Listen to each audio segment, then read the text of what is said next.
Ladies and gentlemen, please be seated.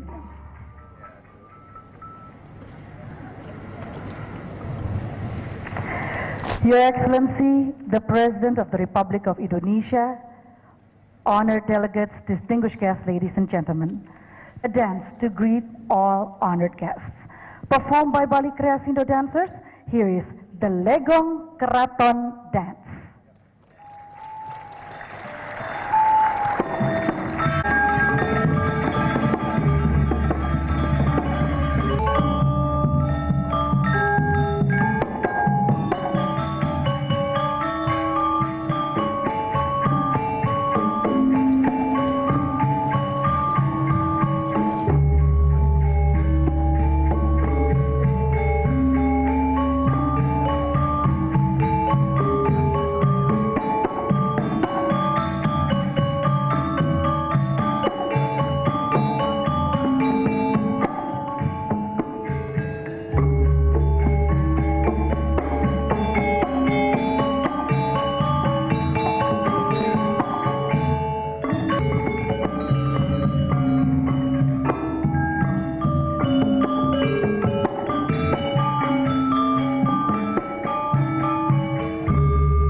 Assalamualaikum warahmatullahi wabarakatuh.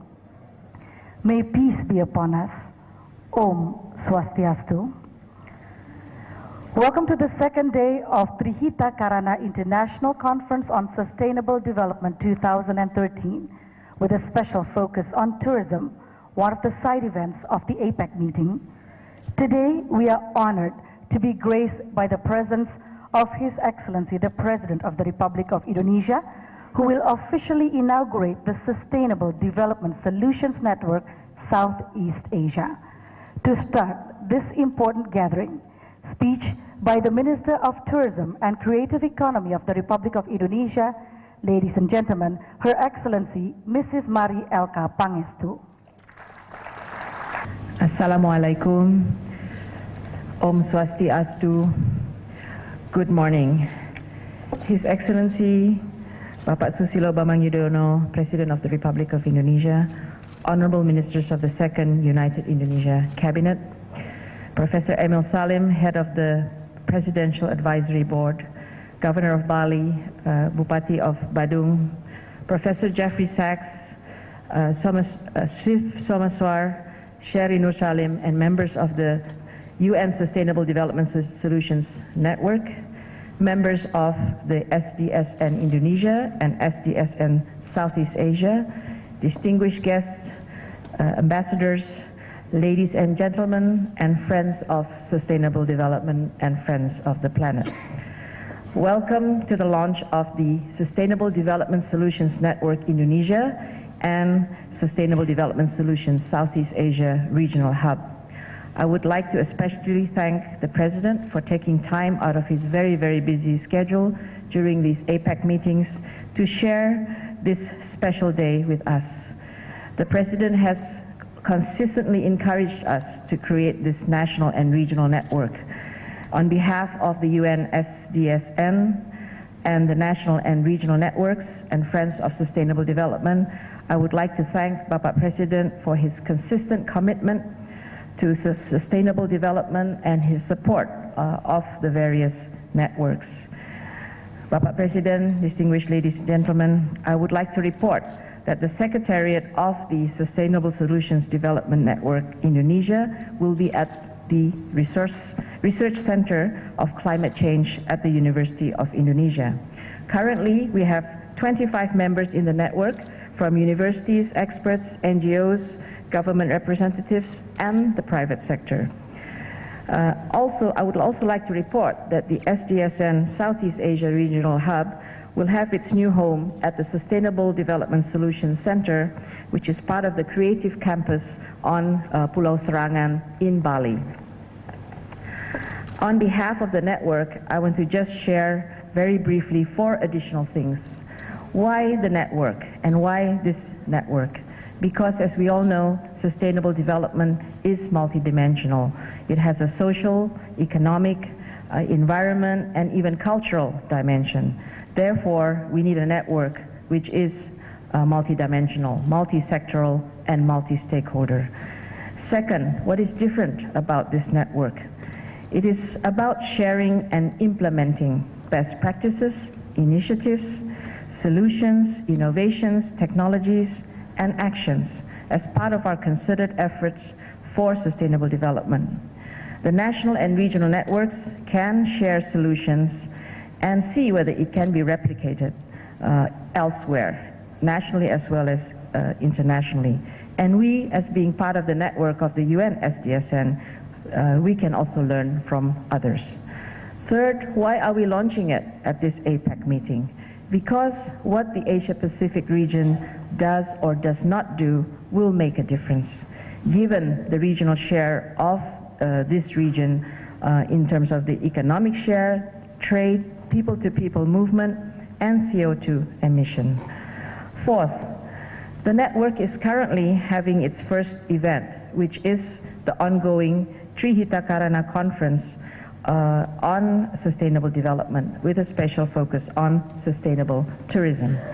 Gathered here in Bali, we have national and international experts in various fields: marine conservation, forest conservation, urban development, and so on, academics, practitioners from the private sector, including a gentleman from Japan who invented the electrical vehicle, and other innovators, as well as business people and NGOs, as well as political leaders, including Bapak Presiden, and this afternoon we will have the Prime Minister of New Zealand and the President of Peru. They are all here to share ideas, technology, innovation, best practices, and most importantly, solutions.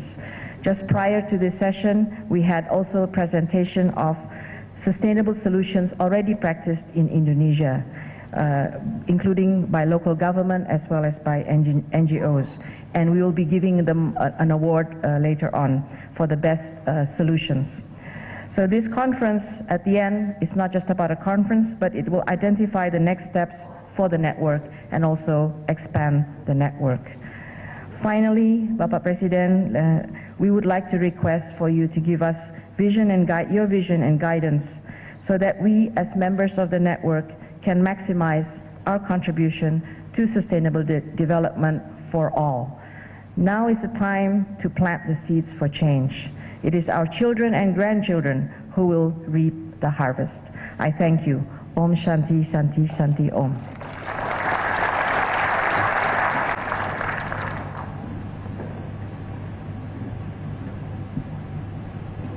Assalamu alaikum.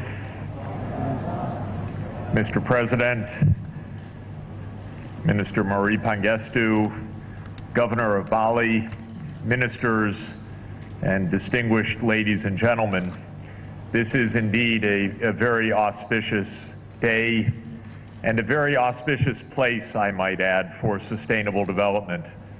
It was just a few months ago that the high-level panel for the United Nations that was co-chaired by President Yudhoyono met in Bali at a very crucial moment, I may recall as well, when the panel was taking decisions on the crucial steps to recommend to the member states of the United Nations. And it was really here that the central concept of sustainable development became the core of the high-level panel recommendations. And this was due in no small part to the leadership of President Yudhoyono. The whole world owes you enormously for your leadership and your steadfastness in the commitment to sustainable development, Mr. President. It's always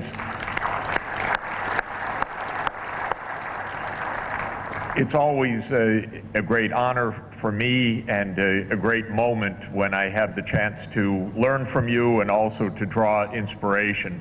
I also send the congratulations and greetings of UN Secretary General Ban Ki-moon, who is so grateful for your leadership and also for your being patron of this new network of the Sustainable Development Solutions Network for Southeast Asia and for the Indonesia chapter.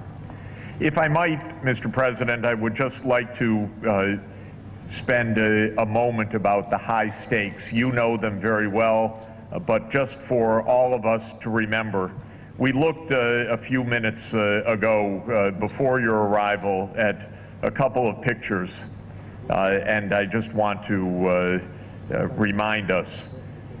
This is a graph, Mr. President, of what humanity is doing to the greenhouse gases in the atmosphere. The steep line at the right-hand side of the curve is the human contribution to carbon dioxide in the atmosphere. We know that we have pushed the planet now into a situation that has not occurred for 3 million years on the planet, with the carbon dioxide due to our fossil fuel use reaching levels that are creating a clear and present danger for the planet.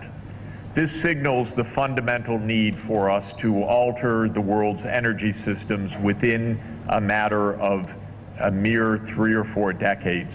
Time is running out. It is the call of the high-level panel, the call for sustainable development goals that can help us to make that turn. If we don't do it, we will see, unfortunately, more and more dramatic scenes.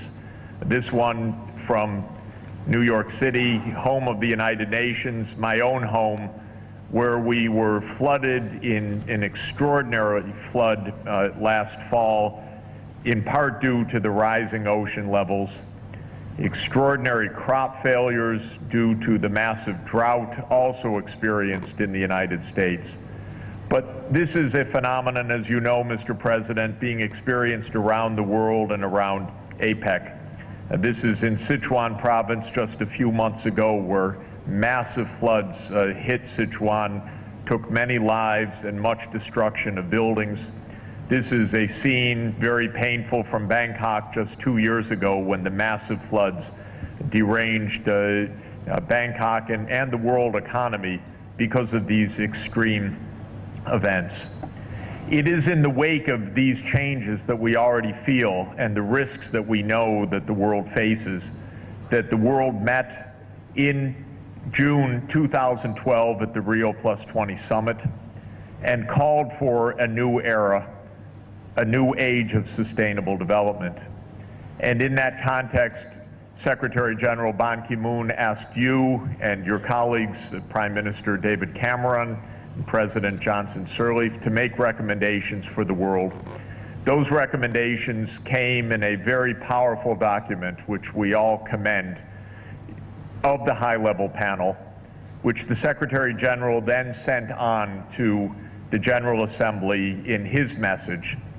Last week, I'm very happy to note that the members of the General Assembly, meeting in a special event at the UN on September 25th, adopted a timetable to take on the recommendations of the high-level panel and of the Sustainable Development Solutions Network to implement the results of the Rio +20 summit, to adopt sustainable development goals, and to usher in a new sustainable development agenda for the post-2015 world.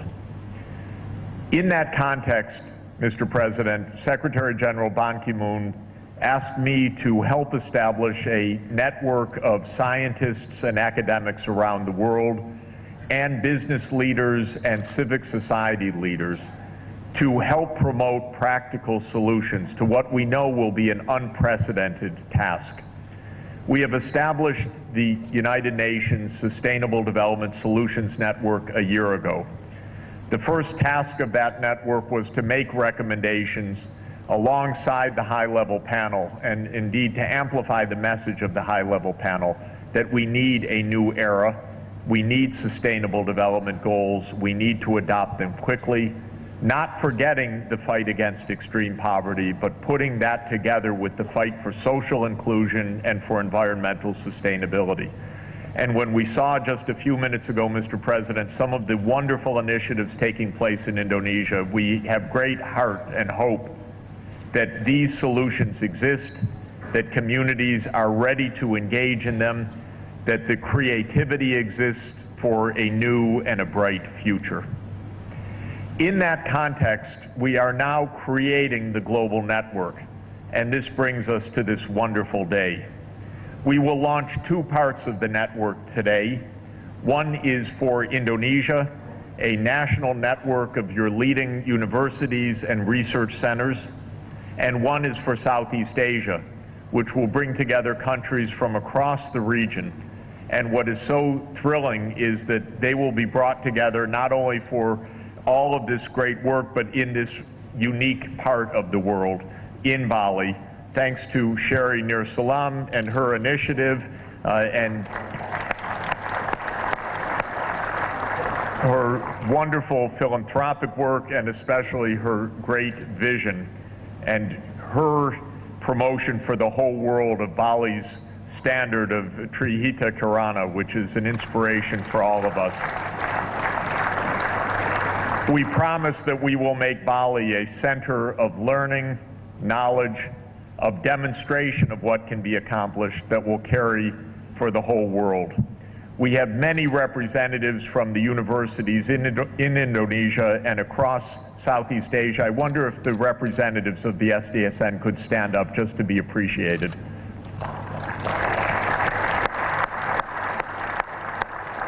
And behind you from Australia and other locations, I want to thank all of the colleagues. This is a commitment of leaders, scholars, expert practitioners.